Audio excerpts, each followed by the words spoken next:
सिर्फ 6 दिन बाद पहलगाम हमले का 1 साल पूरा होने वाला है। आपको याद होगा उसके बाद ही भारतीय सेना ने पाकिस्तान के खिलाफ ऑपरेशन सिंदूर किया था। अब लगता है वैसी ही नौबत फिर आने वाली है, क्योंकि मुनीर की आतंकवादी सेना पहलगाम रिपीट करने का प्लान बना चुकी है। मित्रों, भारतीय इंटेलिजेंस एजेंसियों के मुताबिक जम्मू कश्मीर के एलओसी के नजदीक आतंकवादियों की संख्या तेजी से बढ़ी है। इंटेलिजेंस रिपोर्ट्स में बताया गया है कि सरहद के नजदीक पाकिस्तानी फौज ने 70 से ज्यादा नए लॉन्च पैड खड़े किए हैं। इन लॉन्च पैड्स पर 800 आतंकवादी मौजूद हैं, यानी हर लॉन्च पैड पर 10 से ज्यादा आतंकवादी हैं। लॉन्च पैड एलओसी के नजदीक स्थित उन छोटे छोटे ठिकानों को कहा जाता है जहां आतंकवादी आकर के रुकते हैं और फिर मौका मिलते ही भारत में घुसपैठ की कोशिश करते हैं। पाकिस्तान की आतंकी साजिश से जुड़ा यह नया खुलासा बताता है कि पाकिस्तान के टेरर नेटवर्क ने खुद को दोबारा खड़ा कर लिया है। 2025 मई में पहलगाम आतंकी हमले के जवाब में जब भारत ने ऑपरेशन सिंदूर किया था तो एलओसी के नजदीक जैश और लश्कर के बड़े कैंप तबाह कर दिए गए थे। ऑपरेशन सिंदूर में हुए नुकसान के बाद पाकिस्तानी फौज ने आतंकी अड्डों को एलओसी से काफी पीछे हटा लिया था।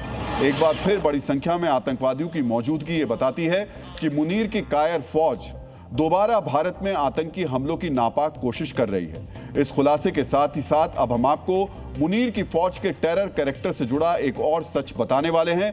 फर्क इतना है, यह खुलासा भारतीय एजेंसियों ने नहीं बल्कि खुद एक पाकिस्तानी सांसद ने किया है। पाकिस्तानी सांसद मुशाहिद हुसैन का नया बयान आपको बता देगा कि मुनीर कौन सी खिचड़ी पका रहा है। मित्रों, मुशाहिद हुसैन कोई छोटे मोटे नेता नहीं है। वो नवाज शरीफ की सरकार में पाकिस्तान के सूचना प्रसारण मंत्री रह चुके हैं। इतने बड़े ओहदे पर रह चुका आदमी अगर पाकिस्तानी फौज के सेंटर में हमास के आतंकवादियों की मौजूदगी की बात कर रहा है तो इसे हवाई दावा नहीं माना जा सकता।